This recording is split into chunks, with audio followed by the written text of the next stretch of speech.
The first light of dawn had not yet broken the horizon, but Pharaoh Amenhotep II was already awake. He lay on a simple wooden bed, a stark contrast to the opulence that surrounded him in the royal palace at Thebes.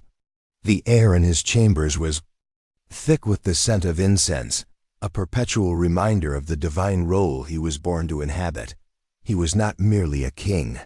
He was Horus on earth, the living embodiment of a god, and his day began long before that of any mortal man. His attendants entered in silent procession, their movements practiced and reverential. They bathed him, anointed his body with fragrant oils, and draped him in the finest pleated linen. Each garment, each amulet, each piece of jewelry was imbued with symbolic meaning. A layer of protection and power for the day ahead. Finally came the regalia, the crook and flail, symbols of his role as the shepherd and punisher of his people, and the heavy pshent, the double crown of Upper and Lower Egypt. As the weight of the combined white and red crowns settled on his brow, Amenhotep felt the familiar crushing weight of his kingdom. It was a physical manifestation of the immense burden he carried every single moment of his existence. His first duty of the day was to greet the sun god, Ra. He was led to the temple, his footsteps echoing in the cavernous halls. Here he was, the sole intermediary between the divine and the mortal.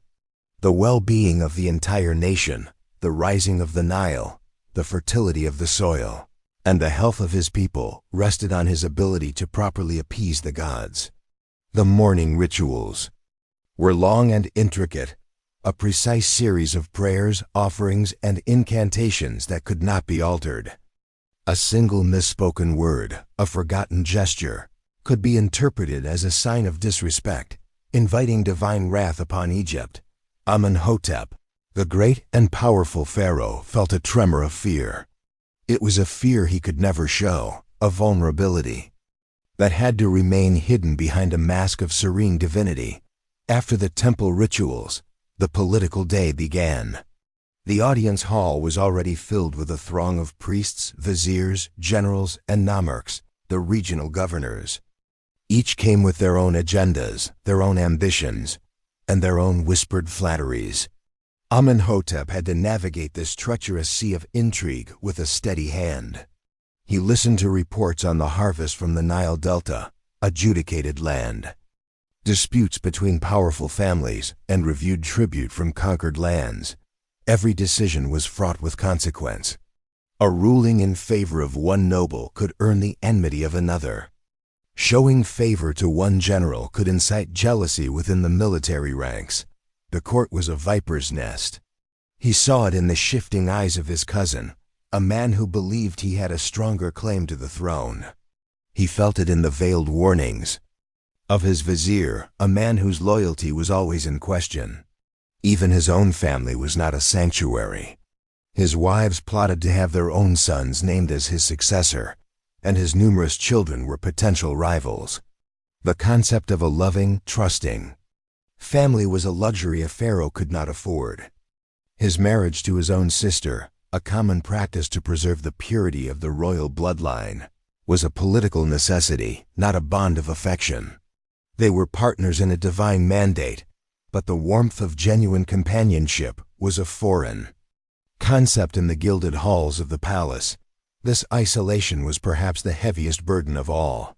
Surrounded by people, he was utterly alone. He was a god, and gods do not have friends.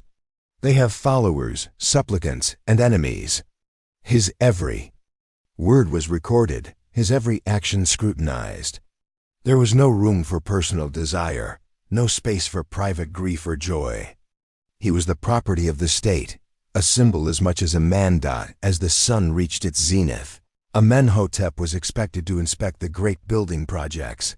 He was carried on a gilded palanquin to the site of his future tomb in the Valley of the Kings. He saw the thousands of laborers toiling under the brutal Egyptian sun, carving his legacy into the rock. The immense structure was a testament to his power, but it was also a constant reminder of his mortality and the perilous journey to the afterlife that awaited him. The preparations for his death were as important and as resource-intensive as the administration of his life.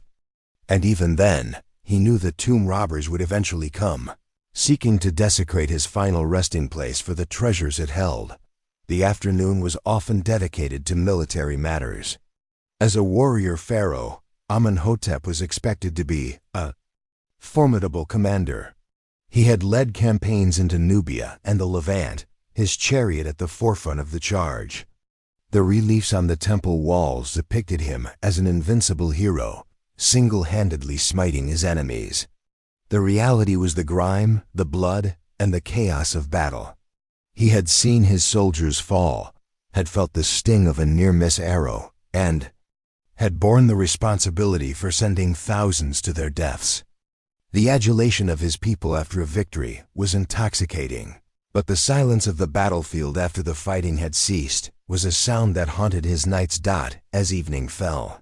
There were more rituals, more banquets where he had to maintain his divine composure, eating and drinking sparingly while surrounded by feasting courtiers. He watched them laugh and scheme, and he, the most powerful man on earth, felt like a prisoner in his own court. Returning to his chambers late at night, the heavy crown was finally removed. The attendants would leave, and for a brief moment, he was just a man. But the silence was not peaceful. It was filled with the weight of his responsibilities, the echoes of the day's intrigues, and the ever-present fear of failure and betrayal. He looked at his reflection in a polished bronze mirror. The face that stared back was not that of a god, but of a man weary to his soul. The life of a pharaoh was not a golden age of ease and luxury. It was a life sentence of service, solitude, and suspicion. He closed his eyes, but sleep would not come easily. Tomorrow the sun would rise again, and the gilded cage would once more close around him.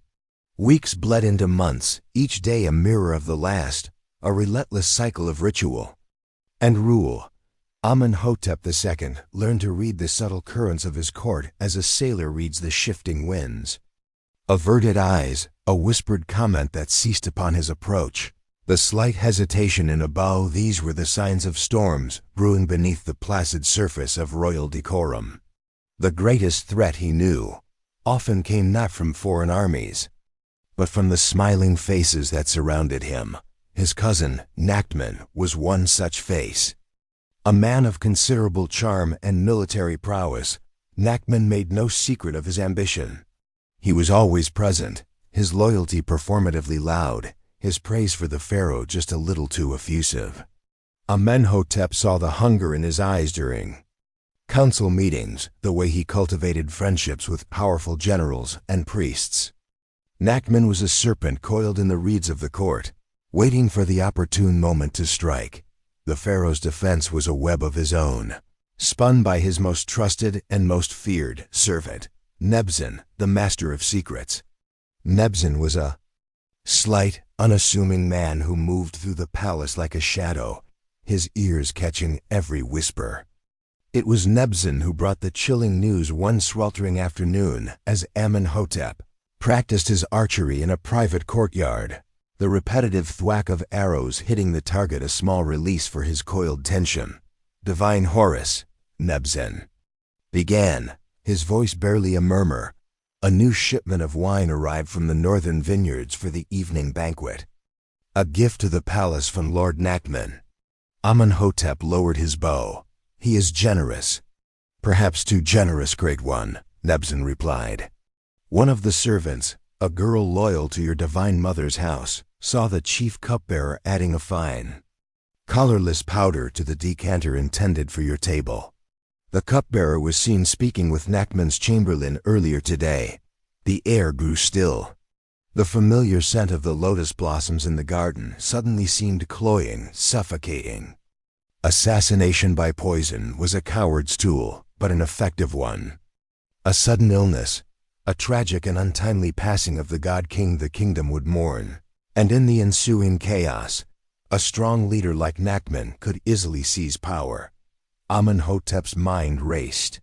He could have Nachtman arrested, tortured, and executed publicly. It would send a clear message. But Natman was popular with the army. A direct move could spark a civil war, a conflict that would shatter the very mat he was sworn to uphold. The gilded cage had no easy exits. That evening, at the grand banquet, Amenhotep appeared as serene and untouchable as ever. The hall was a riot of noise and color, the air heavy with roasted duck, pomegranates, and wine. When the chief cupbearer approached, his hands trembling ever so slightly, and offered the ornate golden goblet, Amenhotep accepted it. He held it up, a gesture to toast the prosperity of Egypt. The room quieted. He turned his gaze directly to his cousin. "Natman," he said, his voice resonating with divine authority, "your generosity honors this house. It is only fitting that you, who so clearly loves his king, should be the first to share in this magnificent vintage, a testament to our bond." He beckoned a servant to bring another goblet, and with painstaking care, poured half of the wine from his own cup into the fresh one. He held it out to his cousin. The hall was utterly silent. Every eye was fixed on Natman, whose smiling facade had frozen, his face paling to the color of desert sand. To refuse the king's offer would be an unforgivable insult, an admission of guilt. To accept it was to drink his own poison. Natman hesitated for a lifetime, then took the goblet with a shaking hand. He looked at the wine, then at Amenhotep, his eyes wide with a mixture of terror and hatred. He drank. The Pharaoh did not touch his own cup. He simply watched, his expression unreadable, as his cousin was escorted from the hall moments later, already sweating and clutching his stomach. Natman would not die. Nebsen had ensured the poison was debilitating. Not fatal, but he was broken, his plot exposed not by force, but by the cold, sharp blade of political theater. Amenhotep had survived another day, but the victory felt hollow. He had been forced to turn his own court into a stage for a grim play, and he knew it was only a matter of time before another actor sought to write a new, more tragic final act. The Opet festival was the pinnacle of the Theban religious calendar, a magnificent spectacle where the divine triad of Amun, Mut, and Khonsu journeyed from their temple at Karnak to the temple at Luxor. For the people, it was a time of feasting, music, and joyous celebration. For Amenhotep, it was 2 weeks of grueling, public-facing ritual that drained him to his very soul. He was the star of the procession, the living link between the deities and the masses. For hours, he walked the avenue of the Sphinx under the searing sun, the sheer weight of his golden regalia a constant torment. The intricate blue crown, reserved for ceremony, pinched at his temples, while the layers of bejeweled collars and pectorals felt like a cage of gold around his chest. Sweat trickled down his back, but his face had to remain a mask of divine pleasure. He smiled and waved at the cheering crowds, his arm aching from the effort. They saw Horus walking among them. He felt like a beast of burden being paraded through the streets. Inside the temple, away from the public gaze, the work only intensified. He was led through a labyrinth of sacred chambers, each requiring a specific set of rites. He recited hymns and incantations from memory, words spoken by pharaohs for centuries before him. There was no room for personal interpretation, no space for genuine spiritual feeling. It was a performance, a divine script he was obligated to follow perfectly. The high priests of Amun watched his every move, their faces impassive. They were his servants, yet in this holy space, he felt like their instrument. Their power was immense, rooted in the wealth of the temples and the faith of the people. A pharaoh who displeased the priesthood of Amun did not remain pharaoh for long. During one ritual, deep in the sanctuary of Luxor Temple, he was left alone with the sacred bark of Amun. In theory, this was the most intimate moment between the pharaoh and his divine father. Amenhotep placed his hands on the cool, gilded wood. He was supposed to feel a surge of cosmic power, to receive visions and guidance. He closed his eyes and tried to channel the faith of his people, to feel the connection that was his birthright. He felt nothing, only the profound exhaustion in his bones, the throbbing in his head, and the suffocating scent of stale incense. He was a god who could not feel the divine, a high priest who harbored a kernel of doubt. Was anyone listening? Were the gods truly pleased by these endless, repetitive gestures?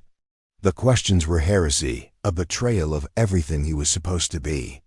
He quickly pushed them down, back into the dark corners of his mind where they festered. The final days of the festival were a blur of feasting and ceremony. He sat on his throne for hours, watching dancers and acrobats, receiving envoys, and distributing bread and beer to the ecstatic crowds. They roared his name, praising his generosity, his divinity. Their adoration was a tidal wave that washed over him, yet he felt completely detached, as if watching himself from a great distance. He was a symbol, a statue of flesh and blood, animated by duty. The chains of his divinity were not made of gold, but of expectation and tradition, and they were unbreakable. With the festival concluded, Amenhotep turned, as they often did, to the one thing a pharaoh could truly call his own, his legacy. His obsession was the house of 1,000,000 years, his mortuary temple, and the even more secret tomb being carved in the blistering heat of the Valley of the Kings. These were not mere monuments. They were machines for immortality. He visited the sites frequently, a demanding and exacting master. He scrutinized the vibrant reliefs being carved into the walls. They depicted his greatest triumphs, the smiting of his enemies in Syria, a successful lion hunt, his coronation by the gods themselves. It was a carefully curated story, an idealized version of his reign designed to awe the gods and ensure his eternal rebirth. Yet, as he ran his hand over a carving of his own triumphant face, a profound sense of unease settled upon him. One day, he commanded his vizier to take him to the mortuary temples of his ancestors. They visited the crumbling temple of a pharaoh who had ruled centuries before. His name was barely legible on the cracked lintels, his statues toppled and half buried in sand. Weeds grew where offering tables once stood. This man had also been a god on earth. He too had built a house of 1,000,000 years, believing his name would be spoken for eternity. Now he was little more than dust. The experience was deeply unsettling. Legacy, Amenhotep realized, was a fragile mirage. Even the mightiest pharaohs could be erased by time, their tombs plundered, their names hacked out by a successor with a grudge. He thought of Queen Hatshepsut, the powerful female pharaoh whose successor, his own grandfather Thutmose III, had attempted to systematically remove her from history, chiseling her image from the very stones of her magnificent temple. This anxiety shaped his relationship with his own son and heir, Thutmose. The boy was strong and intelligent, but Amenhotep found himself looking at him not just with fatherly pride, but with a guarded, appraising eye.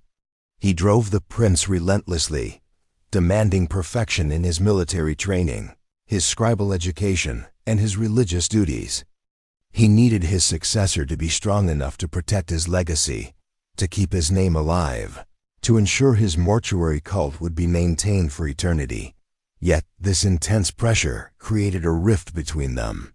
He saw the flicker of resentment in his son's eyes, the same look he sometimes saw in the mirror.